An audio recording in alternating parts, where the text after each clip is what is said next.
Hello everyone, and welcome to another video in my future story speculation miniseries. Today, I want to talk about the Hexenzirkel and how they could be involved in stories beyond Snezhnaya. I didn't mention them in my previous video on this topic, so I wanted to give them their own separate video. Now, this video does contain spoilers for the quests listed on screen now, so if you haven't done those, you have been warned. With all that said though, let's get right into the video.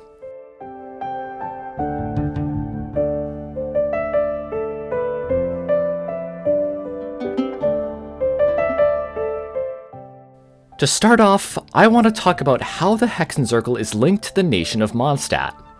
In fact, most of what we know about them has been linked to Mondstadt, so if we return there after Snezhnaya, I think we're bound to see them. Anyways, we learned from the version 3.5 Windbloom Festival that the Hexenzirkel once challenged the Anemo Archon Barbados. However, the two groups didn't end up fighting, as the Anemo Archon said they should make music, not war, and resolve their conflicts through song. As such, the Hexenzirkel would meet around various places in Mondstadt to have tea parties, including the floating island that we visit during the Windbloom's Breath event. Now, a few of the characters we meet in Mondstadt are actually related to the Hexenzirkel in one way or another. Klee is the daughter of Alice, Albedo is the son of Rhyndaughtr, and Mona is a student of Barbeloth. However, there is the potential for Nicole to have some connection with Diluc and Crepus as well. During the Fontaine Archon quests, we speak with Nicole through a teacup.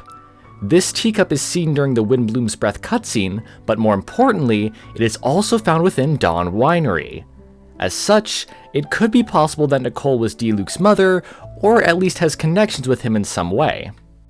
If Nicole was his mother, it would make sense as to why Kaya's father left Kaya in Crepus's care. After all, if he knew a powerful witch like Nicole already watched over the winery, he would feel much better about leaving Kaya there. As for how he would know about Nicole, he may have heard about her from Rhyndaughtr. She was heavily involved in the events leading up to the Cataclysm and likely resided in Khaenri'ah, so it is possible that Kaya's father knew her. Speaking of Rhyndaughtr, many of her creations can also be found around Mondstadt. Albedo currently lives with the Knights of Favonius, Durin's remains rest on Dragonspine, and some Riftwolves can be found near Wolvendom. To me, there are too many connections and hints for this all to be a coincidence. As such, I feel like they will definitely have a role in Mondstadt's future, and may come out of the shadows after Snezhnaya. Before I get into how they could fit into the story though, I want to talk about each of the mages and their abilities. The members of the Hexenzirkel all have incredible power, with many of them being able to extend their lifespans beyond that of mortals.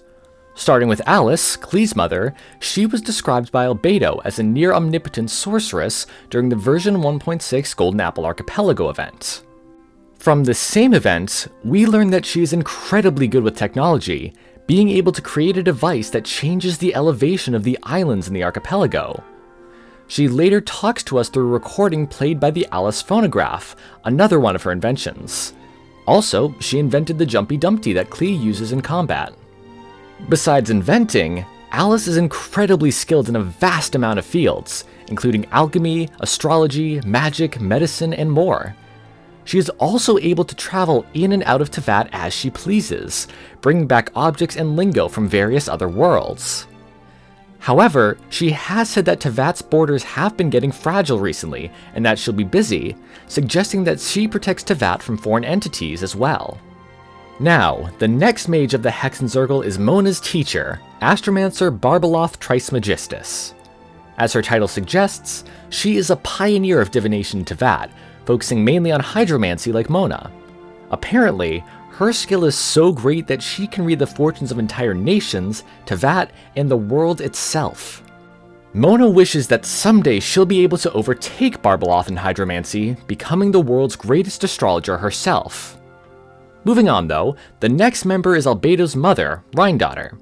Otherwise known as Gold, she is an alchemist with mastery of chemia, an art practiced in the now fallen nation of Khaenri'ah. During Windbloom's Breath, she was described as a flower not from this world.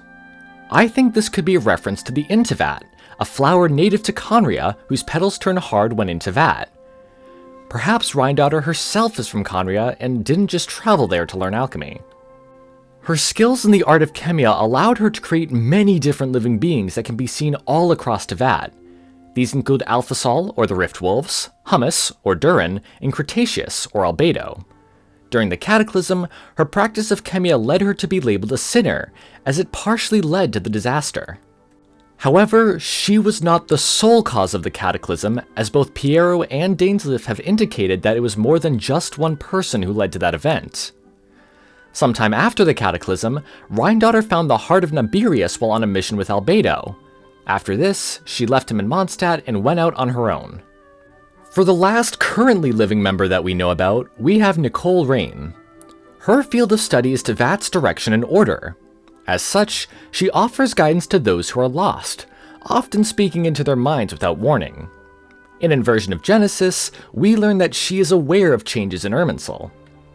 She also has knowledge about prophecies and what they really are. She tells us that they are merely the future in the perspective of the gods, but that gods are not omnipresent. As such, she advises the traveler to simply play their part in Fontaine, which does help us stop the prophecy. Now, we do know of two other members of the Hexenzirkel that are now deceased, I Ivanovna N and Anders' daughter. In Windbloom's Breath, we also met Scarlet, who is described as a successor of I Ivanovna N. However, she is not yet a member of the Hexenzirkel, similar to how Mona is just a student of Barbeloth. With all of that said, I think it's time to talk about what role the Hexenzirkel could play after Snezhnaya. First off, the group has been linked with Irminsul before. I mentioned that Nicole is aware of changes in Irminsul, but we are also told that the Hexenzirkel often conducts Irminsul expeditions.